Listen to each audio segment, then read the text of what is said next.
नमस्कार दोस्तों, हमारे YouTube चैनल एजुकेटरी में आप सबका हार्दिक स्वागत है। फ्रेंड्स, आज हम कक्षा 9 विषय विज्ञान अध्याय 3 परमाणु एवं अणु के अभ्यास प्रश्नों का हल करेंगे। तो सबसे पहले प्रश्न नंबर 1, 0.24 ग्राम ऑक्सीजन एवं बोरॉन युक्त यौगिक में नमूने में विश्लेषण द्वारा यह पाया गया कि उसमें 0.096 ग्राम बोरॉन और 0.144 ग्राम ऑक्सीजन है। उस यौगिक के प्रतिशत संगठन का भारात्मक रूप से परिकलन कीजिए। तो यहाँ पर हमारा उत्तर होगा बोरॉन का प्रतिशत संगठन है नमूने में बोरॉन की मात्रा भाग यौगिक कुल की मात्रा। तो यहाँ पर हम 0.096 ग्राम में 0.24 ग्राम का भाग देंगे, गुणा 100 करेंगे और 40% आएगा। फिर ऑक्सीजन का प्रतिशत संगठन ज्ञात करेंगे, नमूने में ऑक्सीजन की मात्रा बटा यौगिक की कुल मात्रा। तो 0.144 ग्राम में 0.24 ग्राम का भाग देंगे, गुणा 100 करेंगे तो हमारा उत्तर आएगा 60%।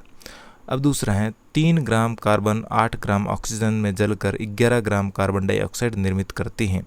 जब 3 ग्राम कार्बन को 50 ग्राम ऑक्सीजन में जलाएंगे तो कितने ग्राम कार्बन डाइऑक्साइड का निर्माण होगा? आपका उत्तर रासायनिक संयोग के किस नियम पर आधारित है?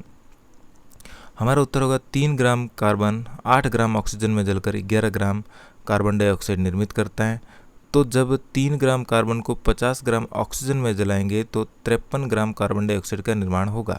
ये रासायनिक संयोग के स्थिर अनुपात नियम पर आधारित होगा। तीसरा है बहुपरमाणुक आयन क्या होते हैं? उदाहरण दीजिए। तो धातु एवं अधातु युक्त यौगिक आवेशित कणों से बने होते हैं।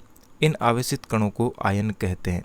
आयन एक आवेशित परमाणु अथवा परमाणुओं का एक ऐसा समूह होता है जिस पर नेट आवेश विद्यमान होता है, उसे बहुपरमाणुक आयन कहते हैं। उदाहरण के लिए हाइड्रोक्साइड आयन एक हाइड्रोजन और एक ऑक्सीजन परमाणु होता है। निम्नलिखित के रासायनिक सूत्र लिखिए। Magnesium chloride, calcium chloride, copper nitrate आदि के। तो सबसे पहले हमारा उत्तर होगा मैग्नीशियम नाइट्रेट का हम सूत्र लिखेंगे MgCl2। कैल्शियम क्लोराइड का रासायनिक सूत्र होगा CaCl2। कॉपर नाइट्रेट का लिखेंगे Cu कोष्टक में NO3 की होल ट्वाइस और एल्यूमिनियम क्लोराइड का AlCl3। कैल्शियम कार्बोनेट का लिखेंगे CaCO3। पांचवा प्रश्न है निम्नलिखित यौगिकों में विद्यमान तत्वों का नाम दीजिए। तो यहाँ पर हमारा उत्तर होगा सबसे पहले बुझा हुआ चूना। तो बुझे हुए चूने में कैल्शियम, हाइड्रोजन और ऑक्सीजन विद्यमान होती हैं। दूसरा है हाइड्रोजन ब्रोमाइड। तो हाइड्रोजन ब्रोमाइड में हाइड्रोजन और ब्रोमीन होती हैं। फिर है बेकिंग पाउडर यानी कि खाने वाला सोडा। तो इसके अंदर सोडियम, हाइड्रोजन और कार्बन, ऑक्सीजन होती हैं। फिर है पोटेशियम सल्फेट, इसमें पोटेशियम, सल्फर और ऑक्सीजन होता है। छठा प्रश्न है निम्नलिखित पदार्थों के मोलर द्रव्यमान का परिकलन कीजिए। तो यहाँ पर एथाइन का होगा C2H2 सूत्र होता है, सल्फर अणु का S8, फास्फोरस अणु का P4, फास्फोरस का परमाणु द्रव्यमान 31 लिखा गया है। तो इस प्रकार इसको हल करेंगे हम। सातवां प्रश्न है निम्न का द्रव्यमान क्या होगा? तो यहाँ पर सबसे पहले ए, एथाइन C2H2 का मोलर द्रव्यमान होगा 2 × 12 + 2 × 1 = 24 + 2। तो हमारा उत्तर होगा 26 ग्राम। सल्फर अणु S8 का मोलर द्रव्यमान होगा 32 × 8 यानी कि 256 ग्राम। फास्फोरस अणु यानी कि P4 का मोलर द्रव्यमान होगा 31 × 4 यानी कि 124 ग्राम। इसी प्रकार डी हाइड्रोक्लोरिक अम्ल का मोलर द्रव्यमान होगा 1 × 1 + 35.5 × 1 बराबर होगा 1 + 35.5 = 36.5 ग्राम। तो हमारा उत्तर होगा 36.5 ग्राम। ये है नाइट्रिक अम्ल यानी कि HNO3 का मोलर द्रव्यमान होगा 1 × 1 + 14 × 1 + 16 × 3। तो उत्तर होगा 1 + 14 + 48 बराबर 63 ग्राम। सातवां प्रश्न है निम्न का द्रव्यमान क्या होगा? तो सबसे पहले मोल संख्या यानी कि नाइट्रोजन का उत्तर होगा 1। नाइट्रोजन परमाणु का मोल द्रव्यमान होगा 14 ग्राम। नाइट्रोजन का द्रव्यमान माइनस मोल का द्रव्यमान गुणा मोल संख्या बराबर होगा M बराबर 14 × 1 यानी कि 14 ग्राम।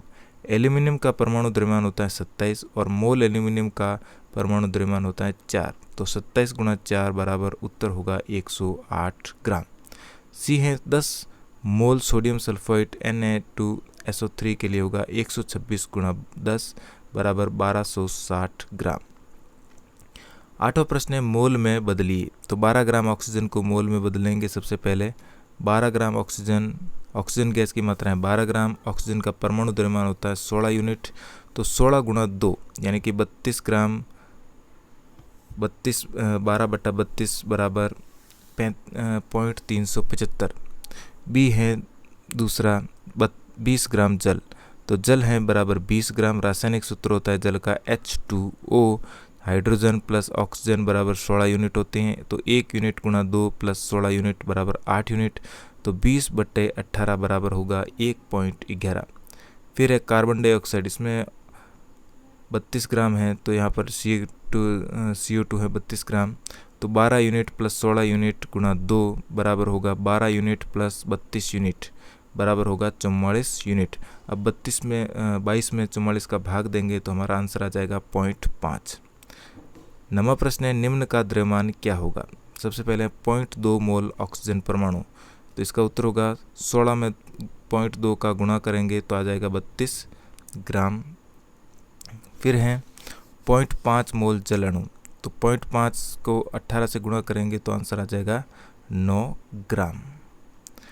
फिर है 10वां 16 ग्राम ठोस सल्फर में सल्फर के अणुओं की संख्या का परिकलन कीजिए। तो हमारा उत्तर होगा 16 ग्राम सल्फर में सल्फर यानी कि S8 के अणुओं की संख्या होगी 3.8 गुणा 1022।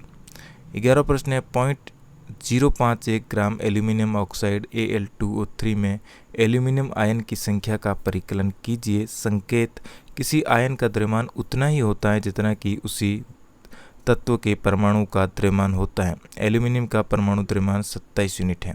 तो हमारा उत्तर होगा 0.051 ग्राम एल्यूमिनियम ऑक्साइड यानी कि Al2O3 होता है। तो एल्यूमिनियम आयन की संख्या होगी 2 गुणा 3.011 गुणा 120।